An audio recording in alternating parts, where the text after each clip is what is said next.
Have you ever heard of somebody who abducts little boys? Room below's got some horrible smells. We don't want to go in there.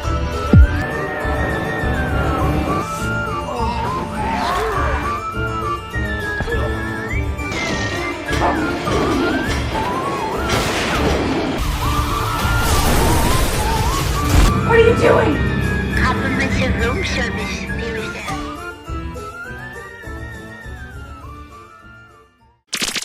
Hello and welcome to another Dollar Store Drive-In. I'm your host, Laura. I'm Joel. And we're the Newly Dads. If this is your first time watching, this is a half-hour chat show where we talk about a movie that we've watched. If this is not your first time, welcome back to the show. We appreciate you joining us each week, and hopefully you're enjoying watching us as well. So just back to, if this is your first time, you can find information about us. We do have a website called thenewlydads.com. On that website, you're going to find information about our show. We also do different types of shows on YouTube, as far as like an unboxing video that Mr. Newly Dead likes to do. We also do Sinister Snack videos, and he also uploads all of our old episodes from this on there as well. It's called every Friday. He calls it Dollar Store Drive-In Classics. So you can check that out on there. We both are artists, and so we do different events usually across the year. At least one event that we've been really honing in on. It's called the Witches Market, and that is every October. It's the very first weekend in October. It's put on by Wolf Hollow Events, and it is located in Belvedere, Illinois. So you can find us there and come say hi, because we usually have a booth there. You can't miss us. It's the Newly Duds, and it's creepy cute kind of stuff. So hopefully you'll be able to come in and visit us. But that's not why we're here. We're here to talk about a movie that we watched. Every single week, whenever we watch a movie, we do have some criteria. So that number one is it needs to be under $5, hence the name Dollar Store Drive-In. It needs to be a horror, thriller, or sci-fi genre movie, and it needs to be a movie that neither of us have ever seen before. This week, we watched a movie that you found. Where'd you find this guy? At Hidden Treasures. At Hidden Treasures. Okay, so Hidden Treasures is located here in Loves Park. We're located in Rockford, Illinois, which is like northern Illinois and southern Wisconsin kind of area. So Hidden Treasures is a huge like antique thrift mall kind of place. There's hundreds and hundreds of vendors that are in there, and it'll take you a couple hours probably to get through it if you're really taking your time and looking at all the booths. Yeah, they've got things all the way from old DVDs and things like that, all the way through like glass and what you normally would find at a thrift store, or not a thrift store, but at an antique kind of mall kind of place. Yeah, so crafters and different things like that. But the movie that we watched was called Moscow Zero. Yeah, the gates to the underworld have been opened, it says on the front. Might want to have a couple Moscow mules while you're watching it. I like that. Also, speaking of art, yeah, we're not only at the Witches Market, but if you go to other art events around Rockford, you might just find us wandering around. Yeah. We like to support local artists. So. We do. We just, here in Rockford, every spring they have a thing called Spring Art Scene. So we were just wandering around there and finding a bunch of fun stuff. The art community here in Northern Illinois has exploded. Yeah, it's chef's kiss, like very he likes robust. to say. Yeah, because like not only do people in the art community that are part of like the Rockford Area Arts Council, but from they celebrate things. But we've also got different businesses that allow artists to come in and display their work. We've got people who kind of do like an underground like side kind of thing. Which is really fun. Unseen art scene. We went to that. Our friend Mike, he does that every year, which is amazing. So that way we can support, the little guys sometimes that don't get to show at the bigger events and venues and stuff. So And there's some crossover sometimes too. Yes. Yeah. So come visit us. You might find some cool stuff. There's a lot to do in Rockford. There is a lot to do in Rockford. Rockford, I would say like southern Wisconsin and northern Illinois. For sure. So, yeah. But that's not what we're here to talk about. We're here to talk about a movie. So we're going to talk about Moscow Zero. I'm going to read the synopsis. We're going to watch the trailer, and then we'll be back to discuss it. So first thing I'm going to do is I'm going to read the synopsis. It's pretty long, so I like it when there's like a longer one.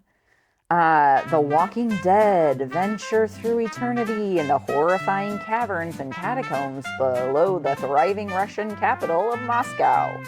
Owen, an American researcher, enters the asylum looking for his lost archaeologist friend, only to discover that venturing into the darkness means that he will have to get past the gatekeeper of hell. Andre, that's the person's name. Seduced by the terrifying secrets and desperate to continue on, Owen strikes a deal with Andre. But is it a gentleman's agreement or a pact with the devil himself? Interesting. So yeah, I would say that every single week, whenever we do this, I always say like, let's watch the trailer. But before we do that, Mr. Newly Dead does a fun little cartoon or some sort of little thing that kind of pops up on the screen. So that's why we usually say, like, if you haven't seen us, like we say, highly recommend checking out all of our old stuff too, because you can find the fun things that Mr. Newly Dead likes to put in there. But I don't know, something Russian? What would that be? Like a sled. Let's do a sled. Like, it was snowy and, you know, like they always show Moscow like cold. And I actually I actually looked it up. I was like, is it always cold there? And of course not. They've got summer and stuff too. So yeah, we're going to pause the video. We'll be back. When we come back, we're going to talk about the trailer you just watched, and we'll see what we think about it. We'll be right back.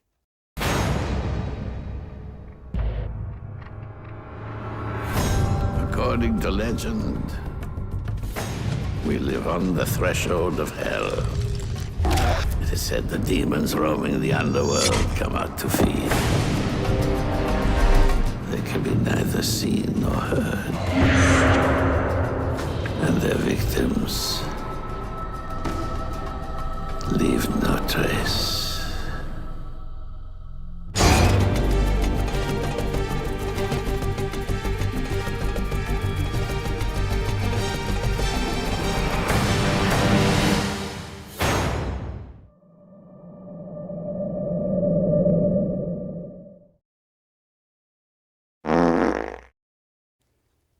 And we're back. Hopefully you enjoyed that lovely trailer that Mr. Newly Dead put together for you. We'll see. We'll find out. But it looks like Mr. Newly Dead has something in his hand. What do you want to talk about, sir? So whenever we watch a film, I will take notes. Mrs. Newly Dead will also take notes. And then at the end of the year, she will collect all of my notes, put them into a flip book, and you can check those out on our aforementioned website. 2023, 2024, and 2025 are all available currently. 2026 will be available sometime at the beginning of next year. So some people dig it. If you want to see the behind the scenes stuff and what we have to say about the films, and He always has fun drawings and things. what did they recommend, you could see it on my notes. You can. Ms. Newly Dead also is committed to taking notes. She is at 100% for this year yet again. Woohoo. And those remain to be seen. I've to been anybody. doing mine digitally this year. Digital. I started off not doing it digital, but then his are always digital, but he prints them out. Yeah, and then I use the paper for taking notes for other stuff and work life and stuff, and then I recycle. So it all goes back to us eventually. Recycle. I do. So I'm going to show her what I did here, which is not much. One is just a weird little guy with bald a guy with some square glasses. face. Yep, and then corn fused. He 'cause- drew a little ear of corn. It says corn fused on I it. was very confused. I did a Whoa. line drawing of what is that? The Kremlin? I was don't gonna know say what it that looks is. like the It's that. I think of it being the famous, Kremlin. It's that famous like building or whatever, and Terrible with geography. Moscow. but I believe it's the Kremlin. I don't know. yeah, it's like a bunch of different Don't colors. feed it after midnight. Yeah, it's pretty neat looking. Wait, that's Gremlins. Yeah. Hey, you get the point. Did you like it? Yeah. Yeah, I had fun doing that. I know she's been working on doing buildings and things. Yeah. lately. There's reasons for that. I got some new tools that I learned. She got tools. I do. Is that it? Yeah. All right.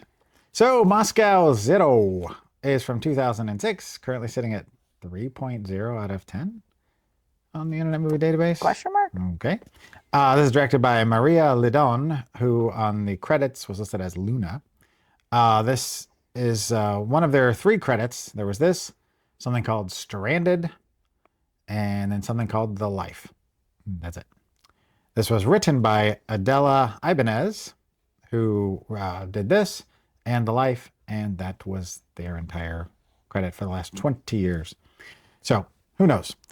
This stars one Vincent Gallo that you may have seen on the box art earlier, who is known for 2 of his films that he did. One was Brown Bunny, and the other one is Buffalo 66, which some of you who, if you listen to Wet Leg, are probably familiar with that film title, unless you were an indie fan back in the early 2000s.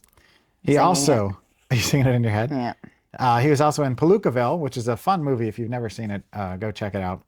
I want to say it's Sam Rockwell and William Forsythe, maybe? And then, of course, Vincent Gallo. He was in Basquiat, which introduced the world to the wonderful Jeffrey Wright, who just continues to get better. And he was in The Funeral, what's his name? Christopher Walken. It was one of his movies. I think he plays a mobster in it, maybe. I've seen it, but it was a long time ago. This also stars one Val Kilmer, rest in peace, who was in the amazing Kiss Kiss Bang Bang, the Shane Black movie, which if you've never seen it, him and Robert Downey Jr., just great movie. He was also in True Romance, which is the movie that made me love film as a young budding filmmaker and student of film. He was also in Pollock, the Jackson Pollock biopic with Ed Harris as Jackson Pollock.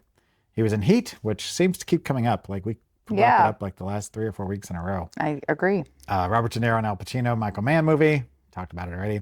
And he was in, can't go without mentioning Tombstone. Of course. Because he's your Huckleberry.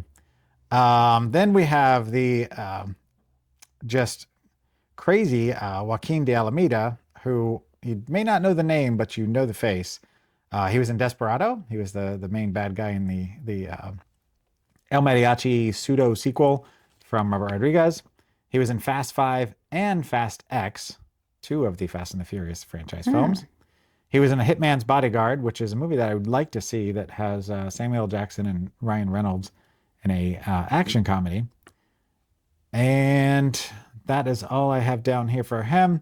He's got a lot more credits. You'd know him if you saw him. And then I want to mention Joss Ackland, who's another one that you probably would see his face and go, oh yeah, I know that guy.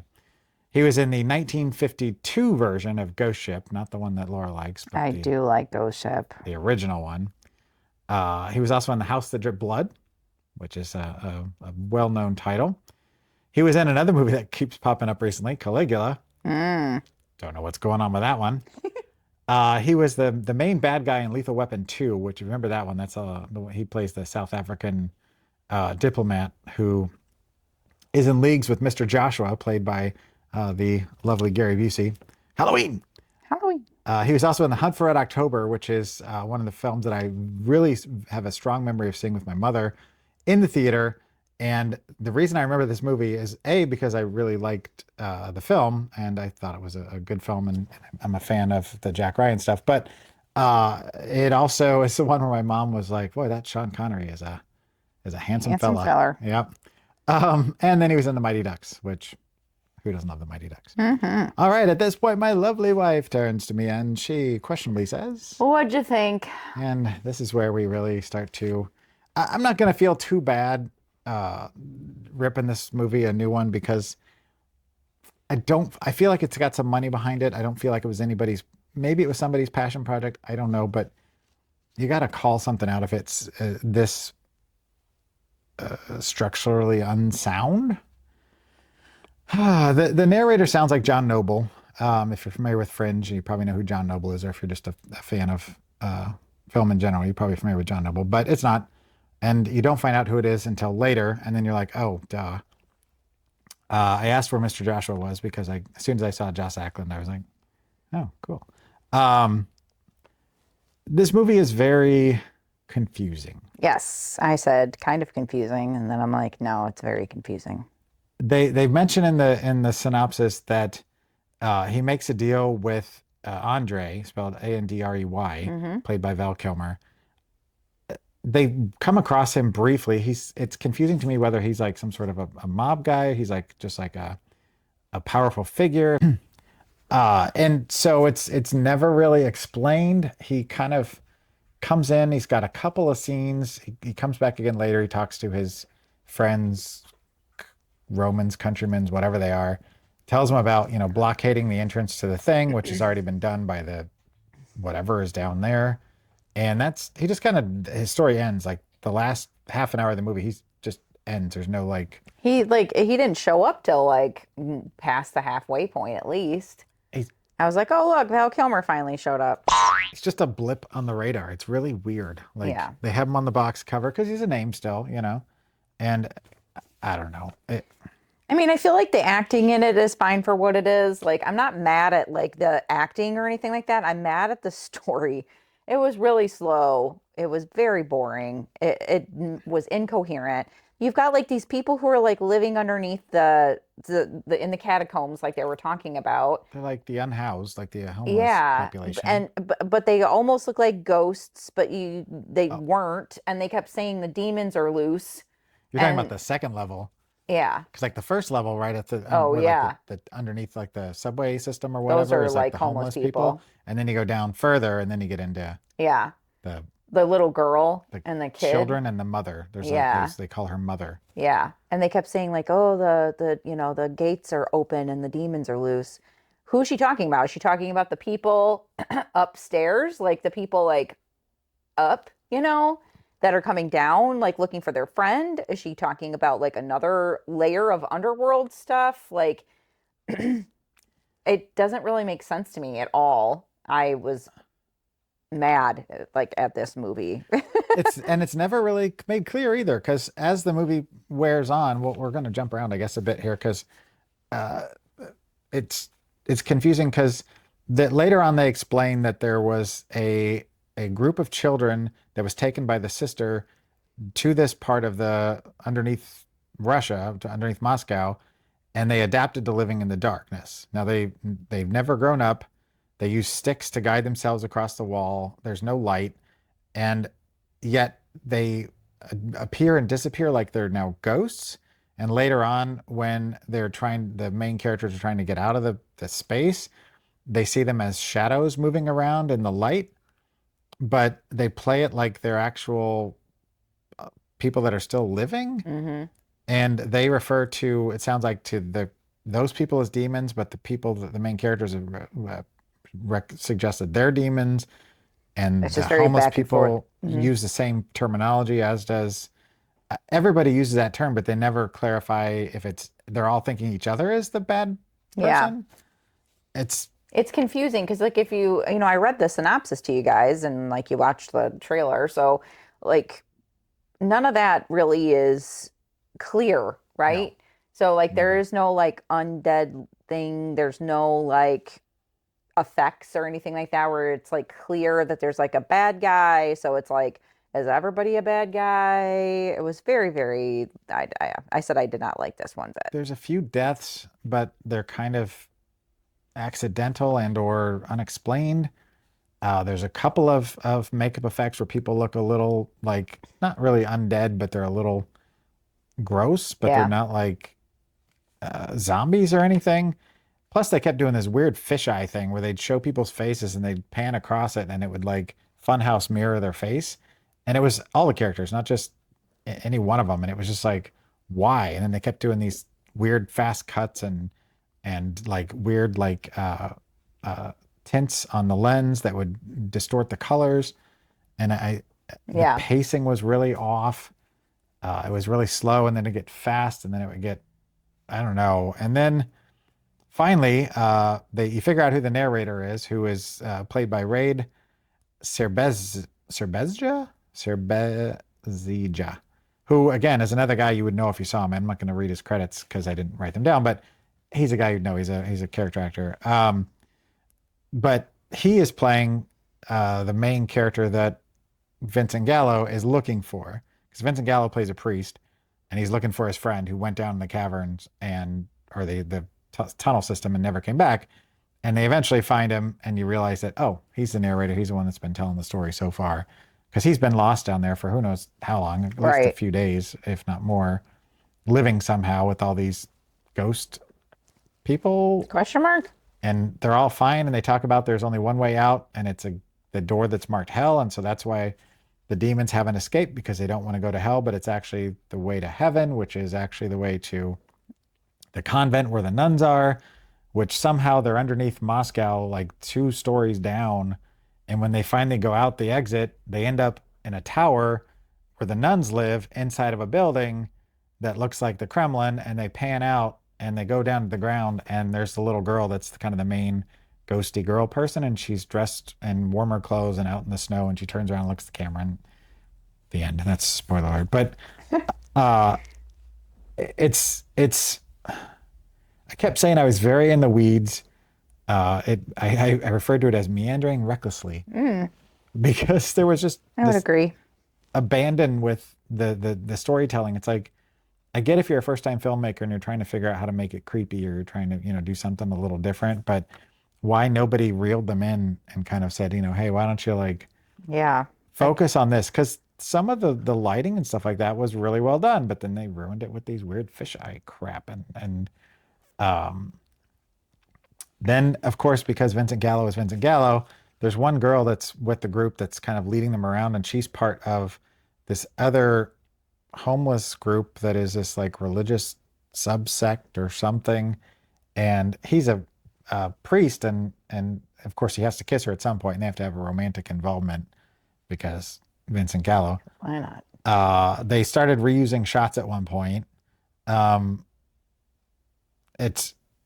referred to things as demon vision at one point. And then all of a sudden they're like, okay, we got to get out of here, because they're starting to close up all the things. They start hurrying. So it's like in the last, and it's only an hour and 22 minutes long. But it felt like eternity. Right. Like either give us an extra 8 minutes and do a little bit more exposition and slow things down a bit. And I don't mean like slow it down like to just a slog, but I mean like slow it down enough that you can kind of understand what's going on, take some time to explain things.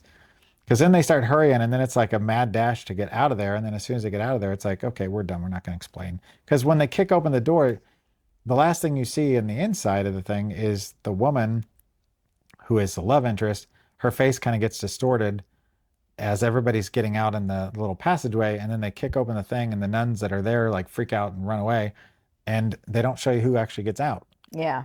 So it's implied that the demon, ghost, children, whatever's escaped, because one of them is outside now, but it's daylight, and they're supposed to have been living in the dark now and have adapted to the dark. Telling you, it was weird.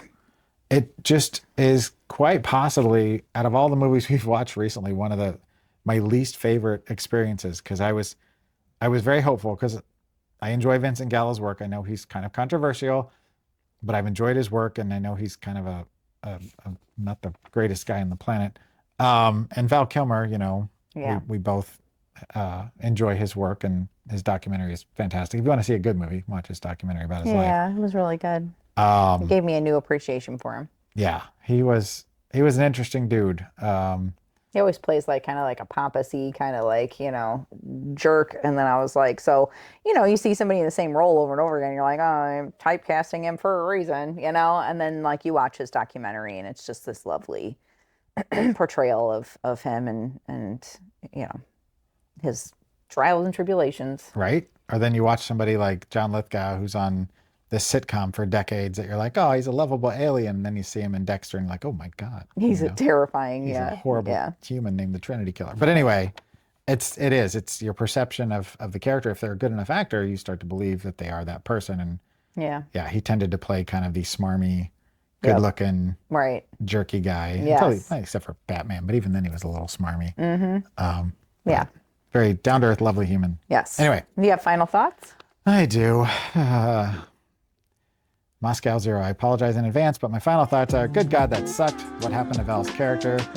An hour and 22 minutes I'll never get back. I said, meh, don't waste your time. So on a, not a scale, but like the way that we rate this now is out of $5 or less, how much would you pay to see that movie again? I feel like this is maybe a little harsh, and on Letterboxd you can't go below 0 stars, so I ended up at 0 stars on there. But in my reel and here, I gave it negative $1 million. Whoa! I gave it negative 100. I don't ever need to see this again. And you want them to pay you $1 million to watch it? We can blow it up And Oh, right. Yeah, I get to blow it up. All right. it will be gone forever from our lives. Here it goes. Whee! All right. So, what do you recommend if they don't want to watch us? Which we don't recommend watching this movie. So, This was an easy one because I'm like, Moscow? Let's go to Paris instead. And let's talk about, or what make you watch As Above, So Below. oh, Because it's about a group of filmmakers that go into this underneath Paris to find the portal to hell. And unfortunately, they find the portal to hell, yeah. which is very clear, cut and dry. It's actually a very effective film. It's a little confusing at points, but overall, it's worth the time. And it's found footage. And I did not hate it. And supposedly there's supposed to be a sequel, I think, but I don't. And nothing's materialized as of yet. But who knows? All right. So, what are we watching next week? Oh, we're on a new set. We haven't touched this set yet. So Oh, we're on the very first movie on the set that is in the upper left-hand corner, Okay. Octopus. 2000. This is from a 4-film collection. It looks like they're all kind of like animal monstery, kind of like, you know. It's not the Asylum. It's New Image, I think, is a company, which is another similar company.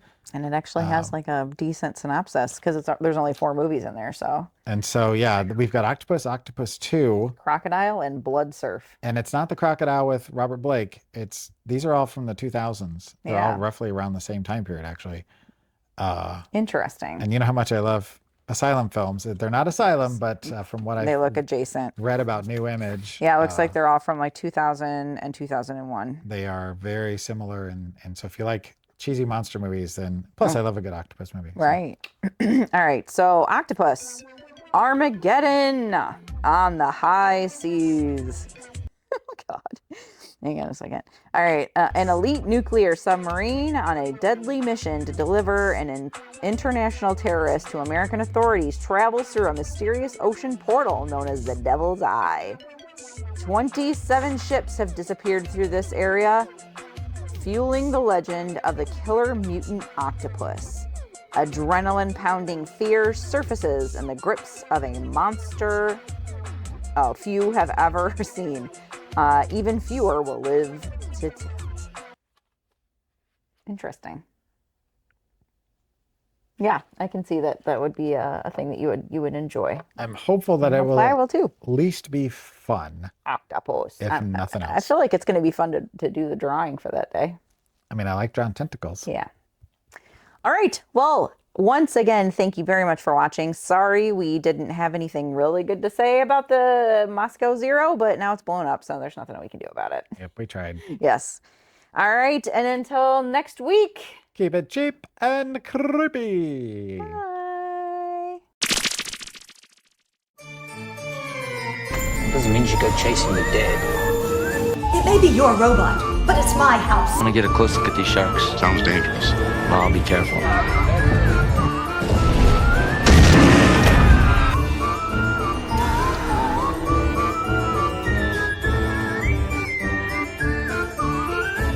I became the best dishwasher of New York City history. The only dishwasher to ever get reviewed in a magazine about food. They commented on how clean the place was. That was me cleaning the place.